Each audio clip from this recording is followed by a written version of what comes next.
Olá, hoje a gente vai mergulhar fundo numa história longa e bem complicada, a dos grupos paramilitares do Rio de Janeiro, as famosas milícias. São 75 anos de história, e nesse tempo todo elas evoluíram de esquadrões da morte para se tornar talvez a maior ameaça ao Estado de Direito na cidade. Essa é a história de como o próprio Estado acabou criando o monstro que hoje ameaça devorá-lo.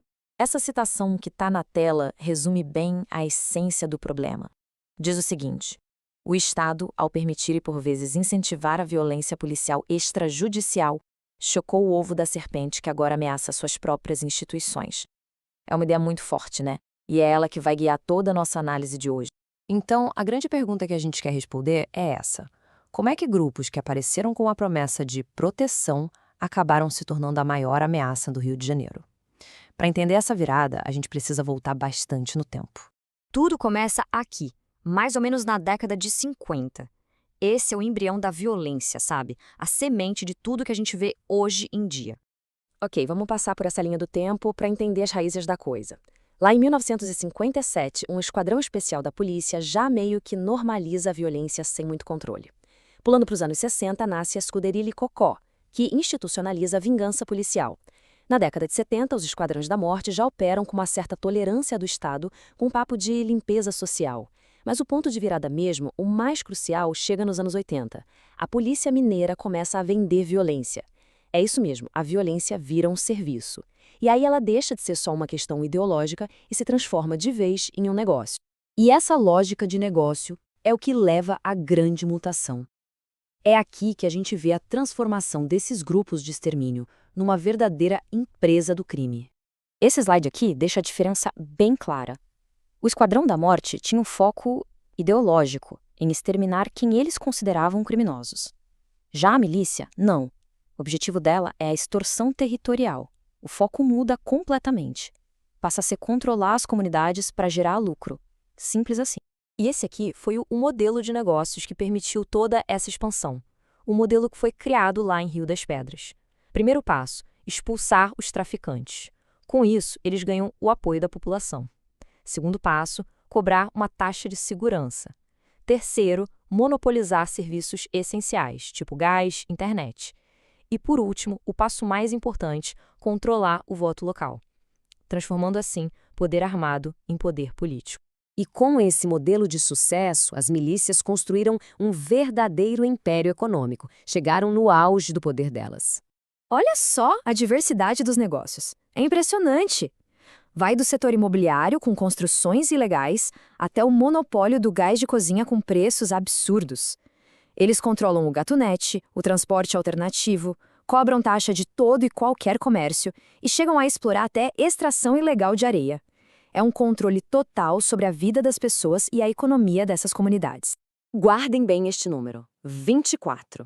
Ele representa, de forma muito trágica, o custo humano da ganância sem limites desse império. No dia 12 de abril de 2019, na Muzema, 2 prédios construídos ilegalmente pela milícia desabaram. O resultado? 24 mortos. Essa tragédia é a materialização do que chamam de urbanismo miliciano, que bota o lucro rápido e fácil muito acima da vida das pessoas. Mas esse poder todo não ficou sem resposta, não. Em 2008, a CPI das milícias foi um marco. Pela primeira vez, a estrutura e as conexões políticas desses grupos foram expostas para todo mundo ver. Liderada pelo então deputado Marcelo Freixo, a CPI pediu o indiciamento de 225 pessoas. Levou à prisão de líderes importantíssimos e ainda impulsionou a criação de uma lei específica contra as milícias. Foi, sem dúvida, o primeiro grande golpe contra esse império. Só que o golpe mais forte viria de dentro. Vamos entrar agora na fase da Guerra pela Sucessão. Um período que simplesmente despedaçou o comando unificado da milícia. O estopim de tudo foi a morte de Wellington da Silva Braga, o Eco, em junho de 2021.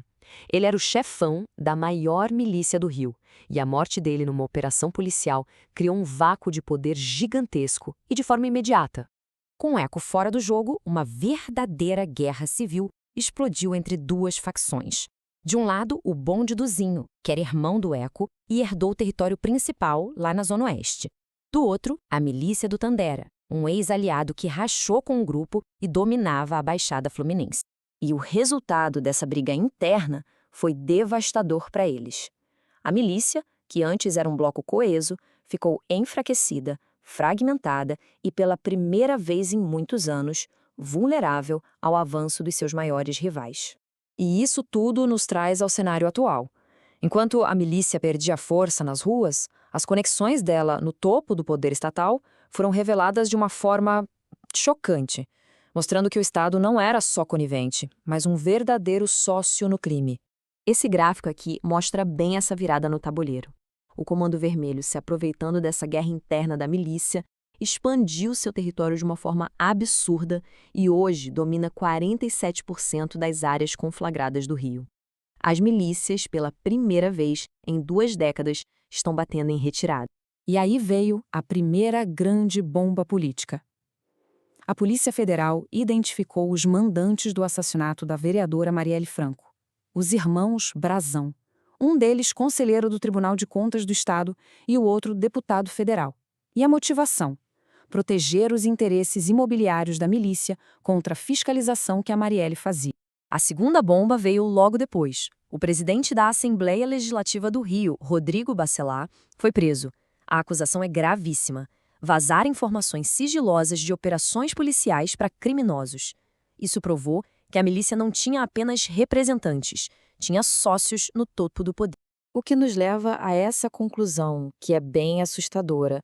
O Estado e o crime não são opostos, mas 2 faces da mesma moeda. Essa simbiose, essa mistura entre a máquina estatal e o crime organizado se tornou inegável. E tudo isso nos deixa com uma pergunta final para a gente refletir.